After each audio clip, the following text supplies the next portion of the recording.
Hi అండి, అందరికీ నమస్కారం. Welcome to my YouTube channel అండి. ఈ వీడియోలో ఏపీ ప్రభుత్వ ఉద్యోగ ఉపాధ్యాయులకు సంబంధించి ఈఎల్స్ అండి, అంటే అర్న్డ్ లీవ్స్ గురించి తాజా సమాచారం అయితే వీడియోలో ఉంది. వీడియోని ఎక్కడే కానీ స్కిప్ చేయకుండా ఎండ్ వరకు చూడడం ద్వారా నేను చెప్పే పూర్తి ఇన్ఫర్మేషన్ మీకు అర్థమవుతుంది.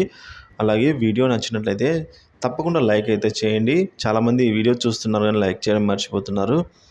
ఇంకా మన ఛానల్ ఎవరైనా సబ్స్క్రైబ్ చేసుకున్నట్లయితే వెంటనే మన ఛానల్ సబ్స్క్రైబ్ చేసుకోవడం ద్వారా నేను చేసే ప్రతి ఒక్క వీడియో మీ వరకు రీచ్ అవుతుంది. ఇక ఆలస్యం చేయకుండా వివరాల్లోకి అయితే వెళ్ళిపోదాం. ఈఎల్ బిల్స్ అనేవి ఒక మండలంలో, ఫర్ ఎగ్జాంపుల్ ఒక మండలంలో అప్లై చేసిన వారికి 5 లక్షల నుంచి 10 లక్షల లోపు అమౌంట్ ఉన్న వారికి జమ అయ్యాయండి. అదే మండలంలోనే మరొక మండలంలో మొత్తం వారికి 27 లక్షలుగా అయితే అమౌంట్ ఉంది. సో వారికి జమ కాలేదు. అంటే ఈఎల్స్ అనేవి బిల్ అమౌంట్ను బట్టి జమ అవుతున్నాయండి. సో ముందుగా తక్కువ అమౌంట్ ఉన్న బిల్స్ ఏవైతే 10 లక్షల లోపు ఉన్న అవి జమ అవుతున్నాయి అంటున్నారు. సో ఎక్కువ అమౌంట్ ఉన్నవి దశల వారీగా మే నెలలో జమ అవుతాయని అయితే తాజా సమాచారం.